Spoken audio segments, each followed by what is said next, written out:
Hello, everyone's Forest Focus. Nottingham Forest take on Manchester United in the FA Cup fifth round tomorrow night.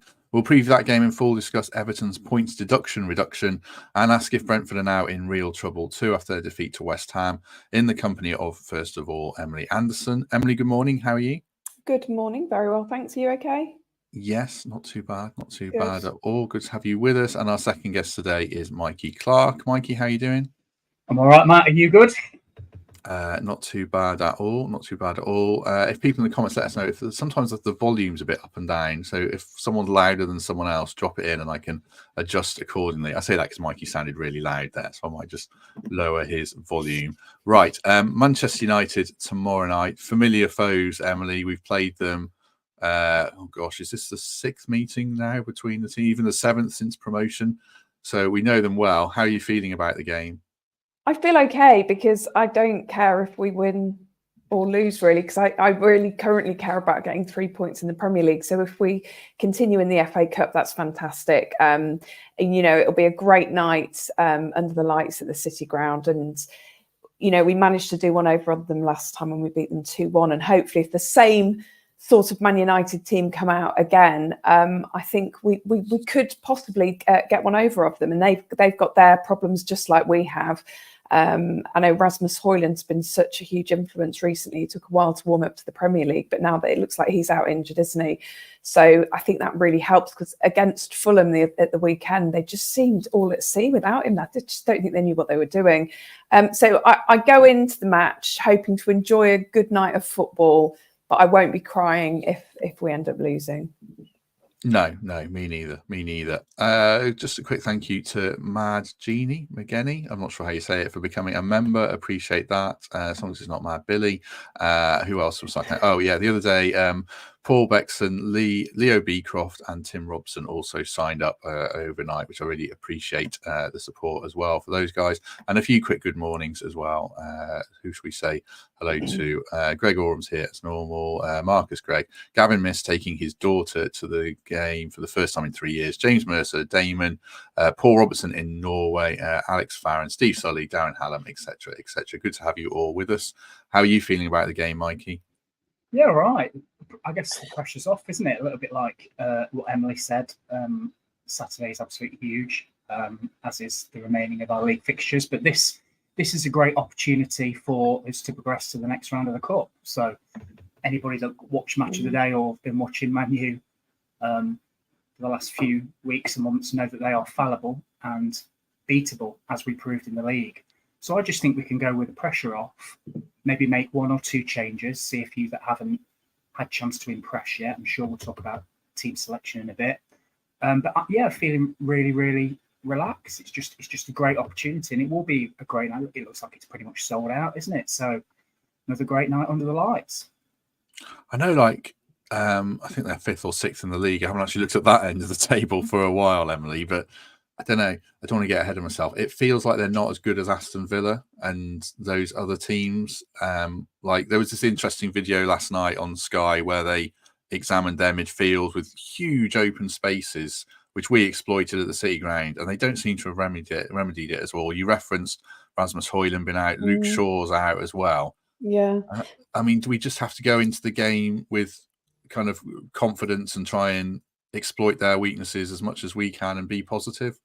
Definitely. I mean, you referenced they don't seem as good as Villa. I think Villa are just a well-oiled machine currently, and Man United are going through a bit of a sticky patch, and they're not having much luck with injuries at all. But yeah, we exploit that midfield area where they are leaving gaps, like we did at the City Ground.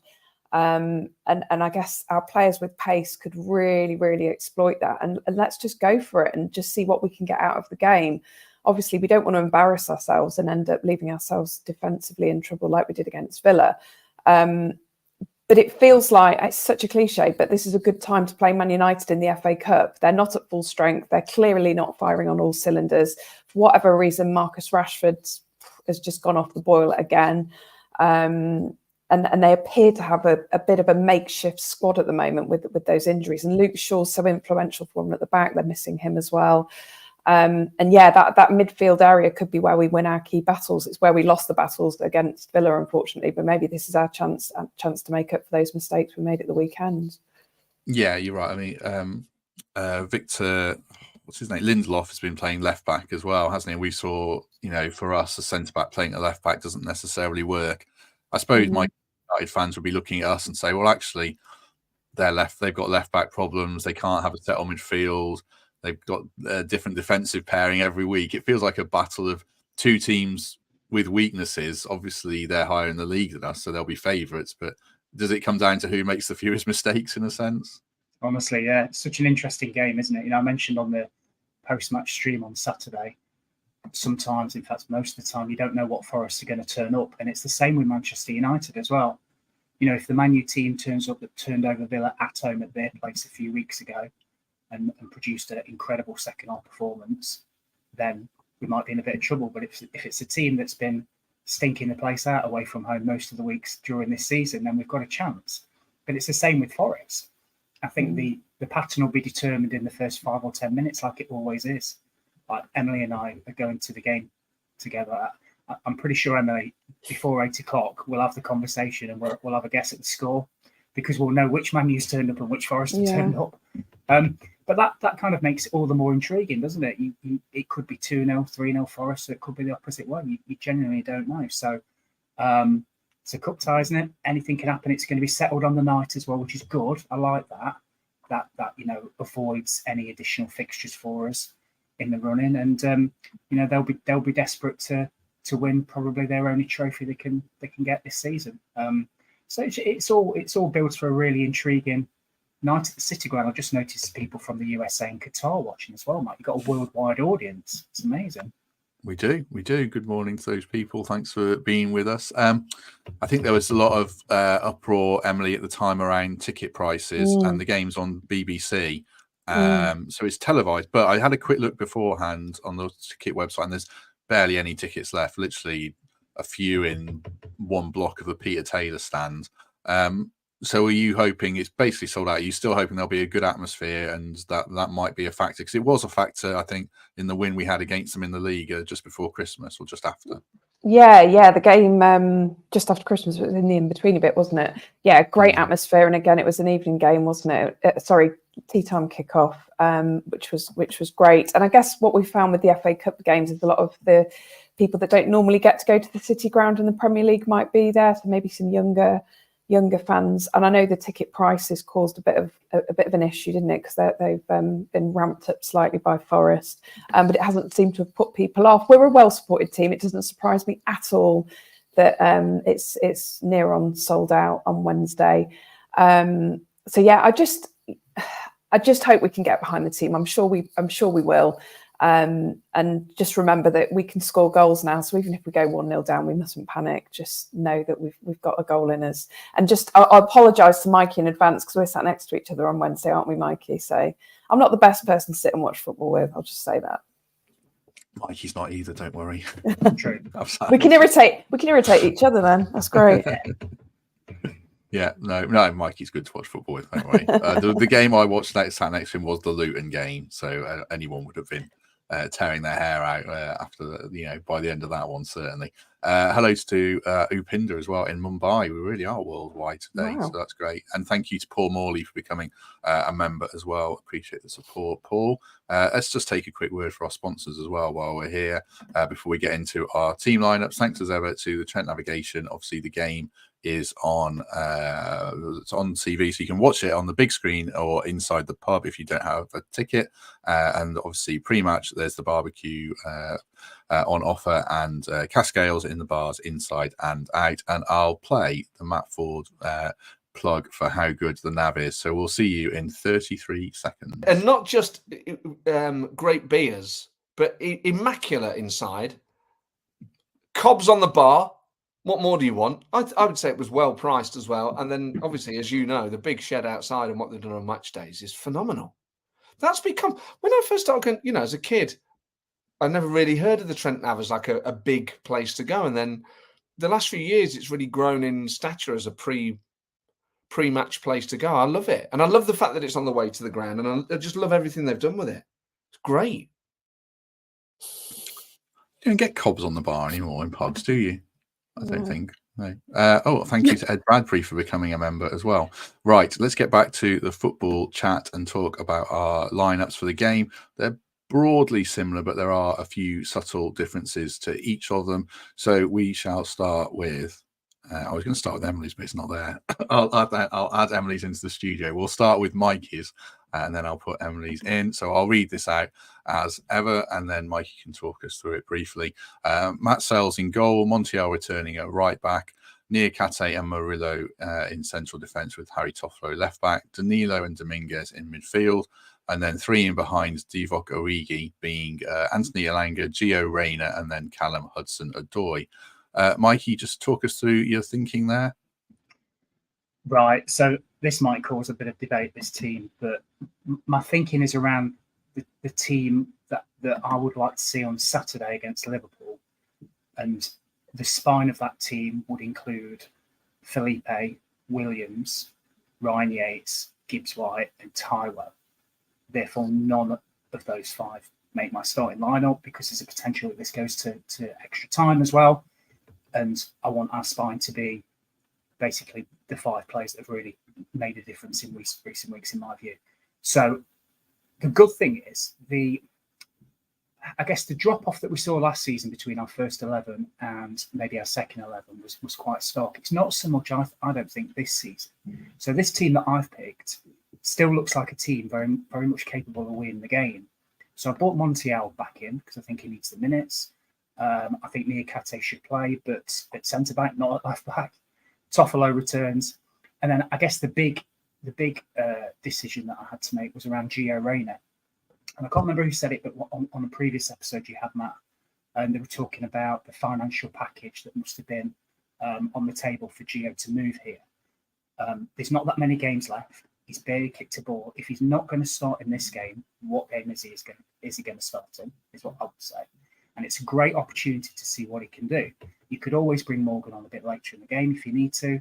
But this is the game, I think, that it's ideal for him to showcase his talents, especially because of what you were saying, Matt, around the spaces they leave between their defence and their midfield. He's going to get a bit of time to get his head up and pass and run and create, and it might kickstart his fledgling Forest career. So I'd love to see him given a chance and a run out. And then Divock, I think, has done okay last couple of games. And I wouldn't risk Taiwo if we're wrapping him up in cotton wool, which it sounds like we are.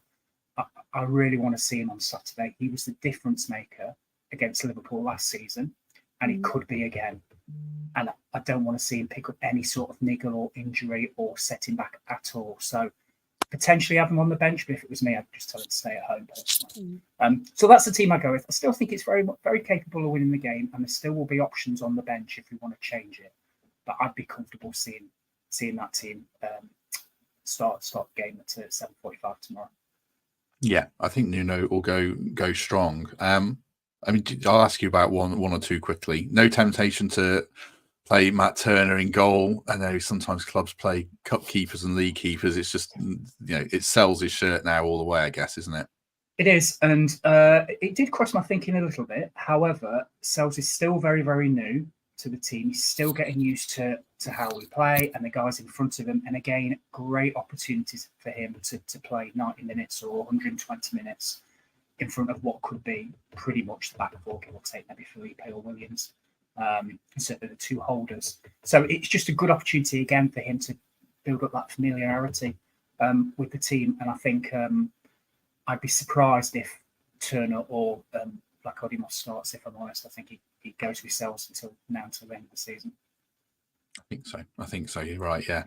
Thanks very much to Steve Sully, who's been a supporter of the podcast going way back. I think he used to say nice stuff when I wrote stuff for the Post about ice hockey and cricket. So thank you, Steve. Good job, someone did. And also 69 Carter USM, also becoming a member. Appreciate the support from you guys very much. Let's put your team up then, Emily. Now I've managed to add it in. As ever, I'll read it out. So, Matt Sells in goal, similar back four for yourself, but Nico Williams playing right back, Niakate, Murillo and Toffolo. Ryan Yates comes into midfield alongside Dominguez, and then it's Elanga, Gio Reyna again as a 10, Hudson-Odoi, and also Divock Origi up front for you. Just quick thoughts on that, and I'll maybe ask you about one or two names. Yeah, for me, I did originally put Turner in goal, thinking, oh, maybe he could have a little cup run. But actually, just as Mikey said, he needs, Matt Sells needs that game time, doesn't he? He's still so new. And I think every game he can play will hopefully improve his game. I went for Nico Williams over Montiel just because I think Nico's always so influential in every team. And I think he's got a lot in his engine. So I'm not too worried about him picking up an injury. I hope I haven't just sealed his fate there to pick up an injury tomorrow night. And Ryan Yates, again, just to give him some game time. I think Danilo was one for me that needed to be rested. And then I think Reyna and Origi speak for themselves, really, because for me, Morgan Gibbs-White and Ty both need to be 100% on it for Saturday's game against Liverpool. And I think those front four still, even though it's not our best front four, could still cause Man United some problems, particularly in the midfield area. Centre back's interesting, I think, because like Mikey, I wouldn't play Felipe. Nuno, I should have said this earlier. Nuno has confirmed that none of the AFCON trio, Sangare, Boly, or Ola Aina, are still out. They're all out for this game, and I don't think there's any return date for any of them, none given anyway. And Nuno Tavares is out for, I think, 4 weeks, John Percy reported. So that's why we're having the left back discussion. But centre half, you could play Omobamidele, you could play Niakate. I think all three of us have got Niakate. How come no Omobamidele for you, Emily? He just didn't come into my thinking, if I'm completely honest, because I know Niakate had a howler in the first half against Villa in the left back position, but he did all right, I think, in the second half. And I just think they're quite a good pairing, Murillo and Niakate. I just think Omobamidele and Murillo are both too young and too inexperienced to work together. That's just my opinion. But equally, if Omobamidele starts over Niakate, then that's fine by me. It was really disappointing, actually, to see Murillo have a bit of a shocker on. Was it Saturday we played? It was, wasn't it? It's the first time we've seen him sort of a little bit out of sorts, really. So, yeah, hopefully he can be back on it tomorrow night if he starts. I do wonder if one of the reasons Murillo had a shocker was because the left back position was such a mess, and it just all cascaded from there. And then Felipe is exposed by runners. The midfield was wide open. It all fell apart a bit in that first half. And I don't know if it was Murillo being totally off it or just everything around him being wrong. Yeah, maybe it was everything. I mean, it really annoyed me because as soon as you saw the team lineup and you saw that it obviously has to be Niakate at left back, I'm no football manager, but I was like, how is that going to work? That is not going to work. You saw that, when the team news came out, but, there's no point dwelling on it because it's done, isn't it? But yeah, it was a total disaster half. Yeah, he was. I'm not saying Murillo was good. He was sloppy, like the first goal. Oh my gosh, I've seen a replay of it again, like awful. And then another one where a ball goes just over his head. I don't know if he's to blame for that or not, but we see teams can see goals where the ball goes just over Murillo's head and someone heads it in. Colin asks if we win this, it delays the Luton game. Is that, well, yeah, it does. Is that a good thing? Oh, we'll discuss that another day. But yeah, it does delay the Luton game. And it would give Man U a game against Sheffield United, I think, for FPL players. Right, let's put my lineup up. It's pretty much the same, but I'll just read out. There's a few thoughts around it. Matt Sells in goal, Montiel right back, Niakate and Murillo centre back. I've got Williams left back because I just don't think Nuno rates Harry Toffolo, and I would pick Harry Toffolo, but I think that's more of what I think might happen personally. Dominguez and Danilo midfield, Elanga, Gibbs-White, and then Gio Reyna playing from the left, and Origi up front. So someone said, should we give Taiwo minutes?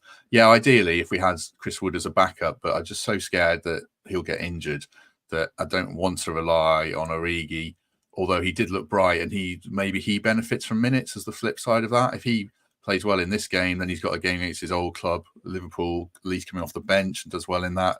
It could turn the tide a little for him. I would play Gibbs-White because he rips United apart in the last game. And I also, Reyna, I would almost play him as a second 10 in that hole and just try and exploit it even more, just as a bit of an experiment. It's a cup game, and if it doesn't really work, I don't think it's the end of the world. I do feel like the Premier League takes precedence, even though we'd love to go further in the cup. I've got Danilo in But like Mikey, I kind of wonder if Saturday's a Ryan Yates game, but this feels like a Danilo game because we need someone to feed the ball into Gibbs White in space. And I think Danilo is better than that at Ryan Yates. And he's so up and down. I just feel like this could be a game where he plays really well. And then Liverpool, even if he plays well, I might take him out the side.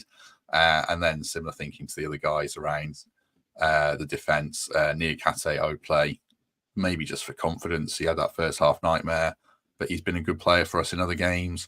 And United have that kind of pace up front. They don't seem to have that physicality. So I don't see like against Liverpool, we're going to have to deal with Van Dijk at the back. I'm tempting fate here. Maybe Harry Maguire is going to bullet header one in or something. But I feel like we can get away without having a massive dominant centre half. So yeah, that's my thinking. Any thoughts from you guys before we move on? Quick question from me. I quite like your team. I think the team I picked was the team I would pick. I tend to think he might actually go for the team you've picked, Matt. So my thinking as well is when you were talking about Reina overloading those central areas, you've got a great point because didn't Dominguez do the same thing in the league game? Yeah, he played from the left, and played as a second 10 almost, Yeah, I wonder if they're going to do that again. And Reina, obviously we didn't have Reina at that point in time. We do now. So I think you might have talked me into it. That seems logical to me. Was that your thinking then? Just try and get two players on the ball, almost running at their defence and feeding Origi. Yeah, and they leave space, don't they? Because Dallo will play and kind of push on, or sometimes he seems to invert. I don't really know what Man United's tactics are, frankly. They just seem to be a bit ad hoc, which we have been as well. So I think there might be spaces to exploit. And like one of you guys was saying, and Greg said it yesterday, I think it was Mikey saying, if Gio Reyna is not going to start a game, or he's going to start a game, it feels like it needs to be now to have a look at him. Hudson-Odoi's been really good and a great option off the bench, but we need a bit of squad depth, don't we? Like the Villa game showed, we need those AFCON players back, and we need Gio Reyna with some minutes and sharpness in his legs. So that was my thinking, certainly. And as people are saying, it goes straight to, and Mikey said as well, no replays, and it goes straight to penalties if needed. So that is a good thing after the two replays we've already had. Thank you very much to Chris Shaw for becoming a member as well. Good to see so many people signing up today. Really good. Really grateful for that. Right. Just any final thoughts on the game quickly before we move on, Emily? Anything we've missed? Just my only worry with starting Morgan Gibbs White is if, like was it the Bristol game where he spent, was the Bristol game, wasn't it? Where he spent the last 20 minutes or so basically walking wounded. And I just worry about his fitness because for me, it will be a disaster if he picks up an injury tomorrow night and then we haven't got him against Liverpool.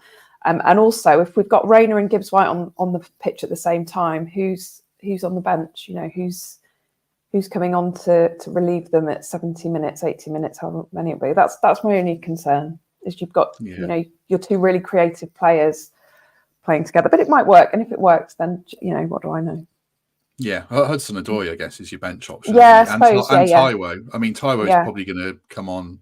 He's probably going to play in the game at some point. I can't see Origi playing 90 minutes, or maybe Elanga comes off, and he does seem like Origi playing wide. So maybe he does some kind of wizardry there. I don't know, Nuno. We'll wait and see. For me, in an ideal world, like Mikey said, I'd have Taiwo tucked up in bed at home watching it with a cup of cocoa because we've just got to keep him. We've just got to keep him super happy and ready for Saturday, don't we? But yeah, you're right. He's got to feature in some guys, hasn't he? I guess. Yeah, I don't think Nuno operates that way either. Sorry, Mikey. No, I was going to say. Sorry, Matt. I was going to say. I'd say the other side of the argument. My dad said to me the other day, "Is Taiwo going to be fit for the cup?" And I said he'd probably be fit, but he won't start. And he was like, "Why? Why is he not starting? We need to play our best team. We need to win the cup." So there are fans that think this is a great opportunity, 2-3 games away from Wembley. So and Nuno does play strong teams. So I'm more with you, Emma. I think I wouldn't start Gibbs White. I wouldn't start Felipe. I wouldn't start Taiwo. But I could kind of understand if he did because let's just say we do get to another Man U. Let's say Man City lose tonight against Luton. Right, it probably won't happen. But let's just say it does.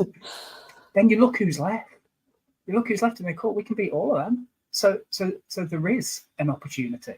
So I kind of get that too. But it'd be really interesting to see what he comes up with. I don't think your team will be far off, Matt. Actually, the one you picked. Yeah, there's some interesting ties elsewhere. I mean, Liverpool v Southampton. Liverpool absolutely exhausted. Probably, I wouldn't be shocked if Southampton won that. I wouldn't be shocked if Leeds beat Chelsea after Chelsea. Yeah, that's the one for me. I Yeah. watched Leeds the other night against Leicester, and they are so dangerous on the attack. They just turn it on like so quickly. So them against Chelsea could be really interesting. It'll be a good measure, I think, to see where Leeds are in terms of their promotion hopes. But yeah, but that's for me the one that, and Leicester could always do something over Bournemouth, couldn't they? So we'll see.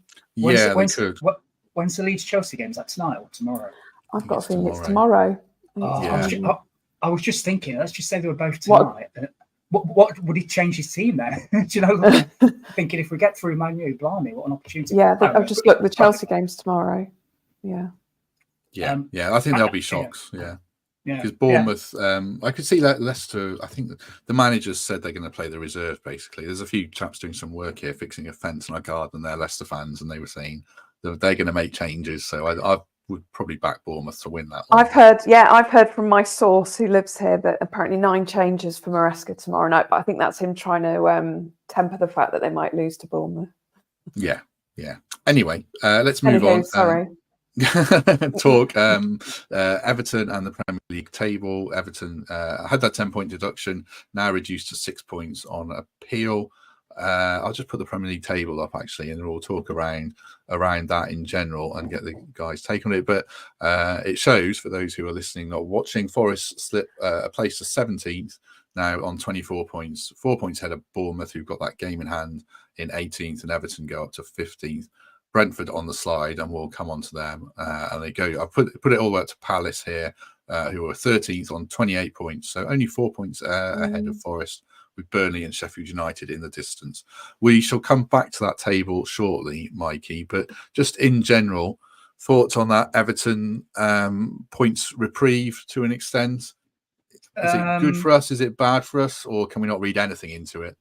I don't know whether it's intrinsically linked. I think there's a lot of comparisons being made to try and work out what we will get. And I think there's some clues in there.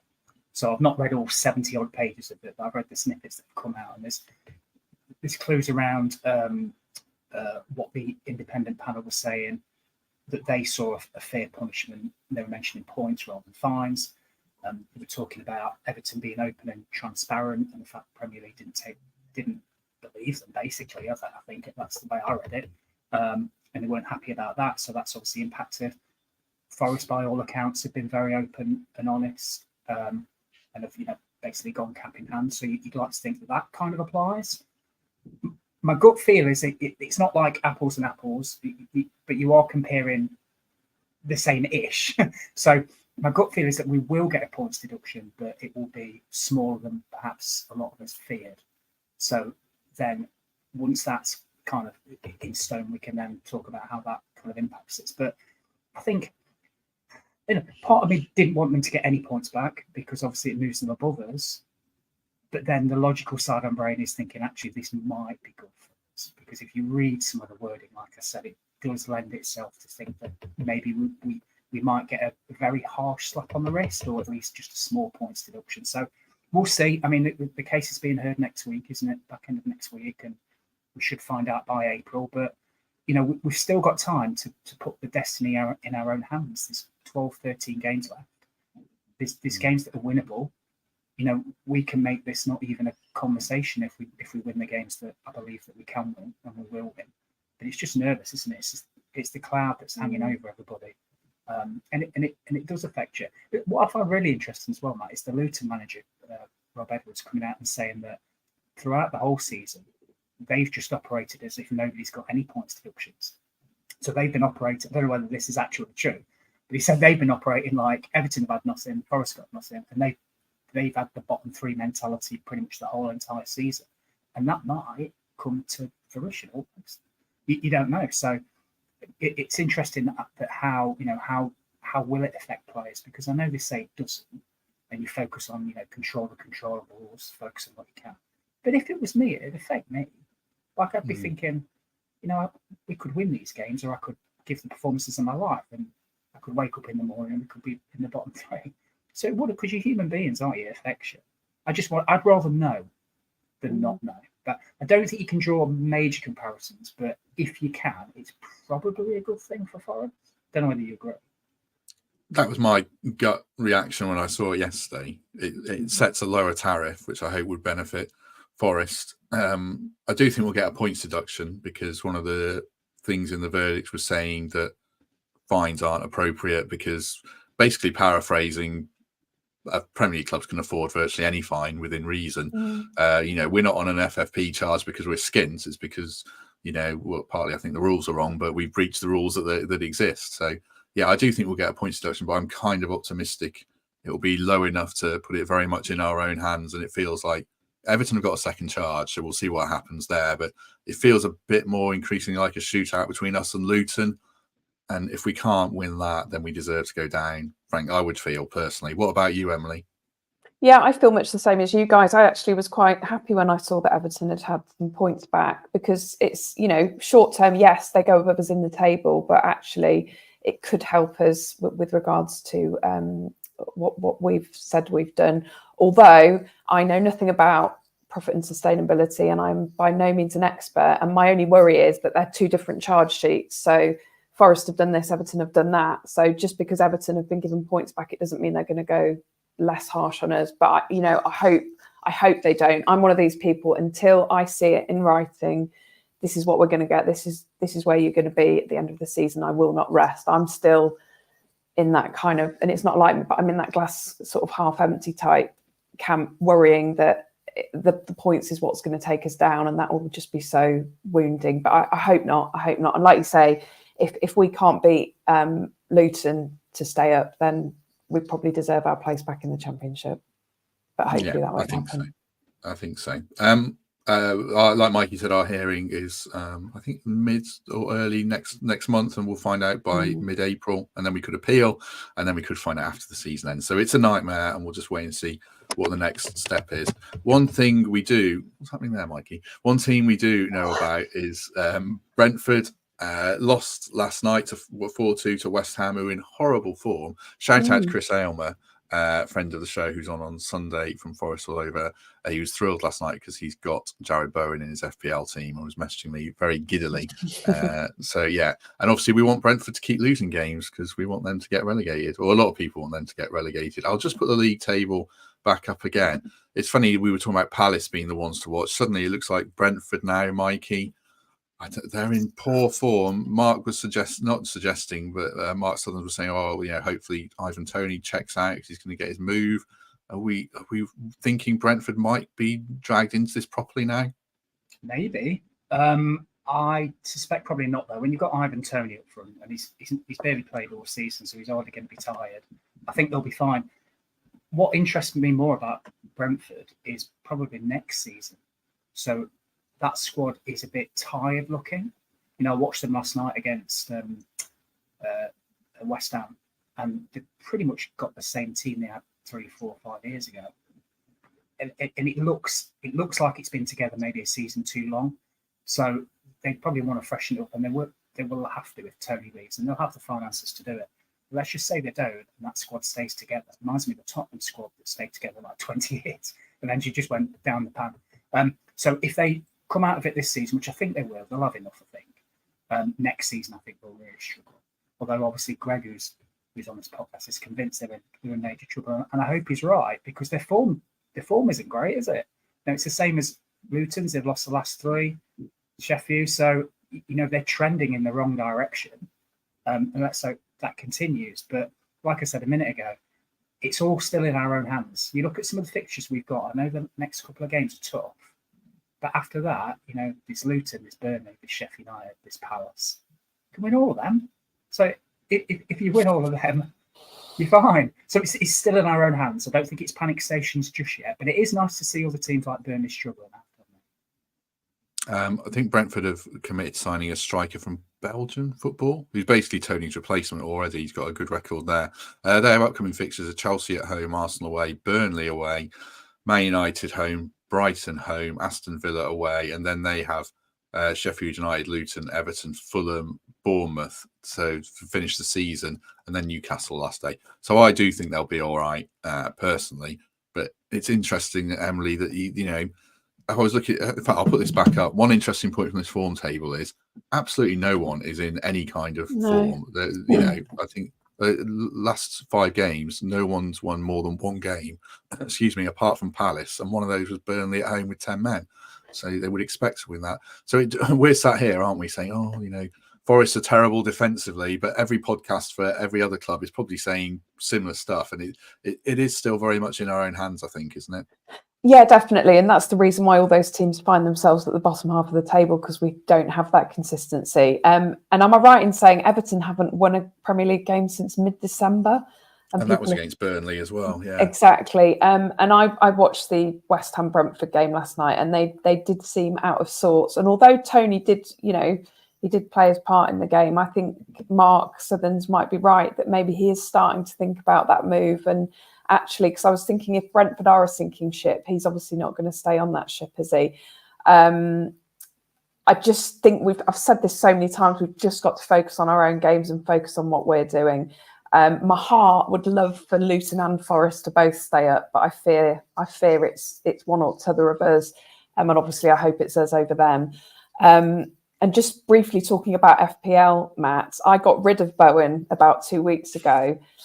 So, of course, he's doing well. I also recently bought in Tony. So hopefully I've put the kiss of death on him, because I seem to do that to FPL players. So if there's anyone wants me to put in my team just to scupper them, I'm more than happy to do that. Hopefully so. We should be asking Mrs. Clark for FPL advice, Mikey. She's absolutely smashing it. She's a demon. She is. Putting you to shame, Lindsay is. Crazy. Let's. I think that basically covers it. Let's move on to any other business. Let me just check my notes. Yes, that's right. Yeah. Anything from you, Emily, before we depart? No, I'm very looking forward to having a night out with Mikey tomorrow. I hope I survive. That's a low level of baseline expectation. But yeah, hopefully you do. And well, obviously, I hope you guys enjoy the game. Mikey, anything from you before we go? Yeah, no, it should be fun. Just 2 quick things. Just happy birthday to my mate Boynesy. It was his birthday on Sunday. He's regularly contributed to this podcast, so happy birthday, mate. And one more thing. I recommended a film a few weeks ago which got absolutely panned. So I'm not going to do that. I'm going to recommend a series on Netflix, in fact 2. So there's one called The Fall of the House of Usher, which is very good. Imagine Succession, but they all start dying. So if you like that sort of thing, you'll like it. And the other one is called Midnight Mass, which is it's a mini series with a bit of a horror theme. And the last 2 episodes of that are absolutely bonkers. So get a glass of wine and watch that. But yeah, please watch that. Let me know if they were better than my film recommendation, which got panned.